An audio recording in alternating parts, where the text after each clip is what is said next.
agriculture, where the farmers, unfortunately, as long as we do not process our raw materials, the farmers would never make it.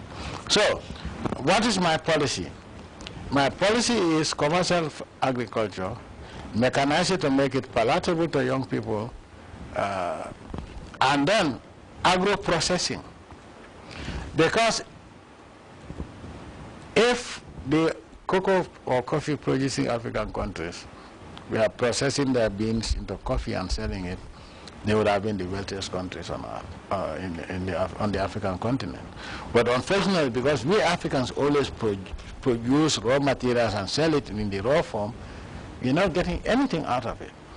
And then interestingly enough, most of the Bretton Woods institutions, they tell you, if the government wants to set up a refinery for that matter, for example, oh, leave it to the private sector, or the IMF comes and gives you a program where you are not allowed to do that. So, the IMF and the World Bank also are encouraging the status quo to remain the same, so that Africans will only be producing raw materials and giving pittance for it, whereas those who the rich North would always be buying raw materials and process it and then price it and send it back to us. So the status, so one, if you don't have food, you will accept anything that somebody who has food suggests that you do. You cannot be independent. I don't think even if you don't have food, you can worship God. If you are poor, you don't have a dime in your pocket, you can always pray to the Almighty Allah. But if you are hungry, it's a different ball game altogether. Agriculture is not a journey that you just wake up one morning and say, oh, I'm going to this place. You have to plan what you need, what you want, how much of it you need, plan it properly, and make sure that you have everything on the ground before going into agriculture.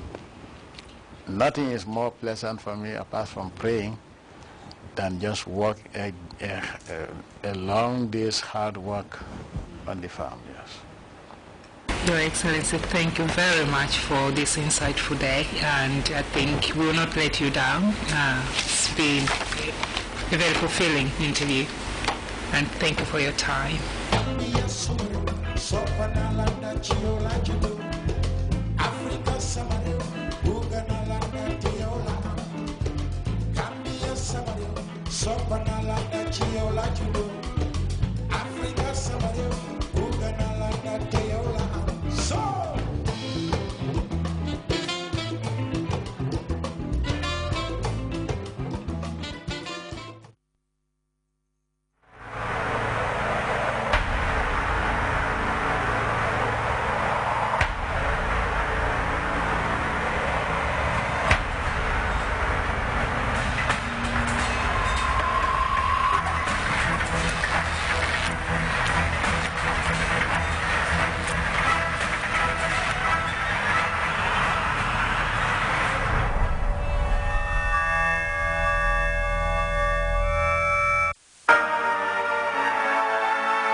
Designed to create a platform for girls and young ladies to share information about life and expectation with an aim to create awareness and a positive change in our social activities. In this program, we have 5 segments: relationship and life. I didn't have a boyfriend early, I'm not gonna lie. I don't go around asking for money or any other things from guys. I love him and he loves me. always try to know how you look, your body type. It brings out who you are. It depicts who you are. It's about how you combine them together to have the final look that you actually want. She used to survive for how many years? 100 and something years. But now the life expectancy is only 65. Let's say, okay, I just say, okay, I have 50. But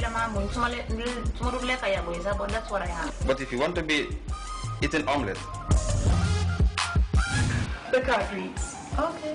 why haven't you ever dated a poor guy? I look for qualities, not how poor you are. If I find my man on top of another woman, I'll make sure you see me.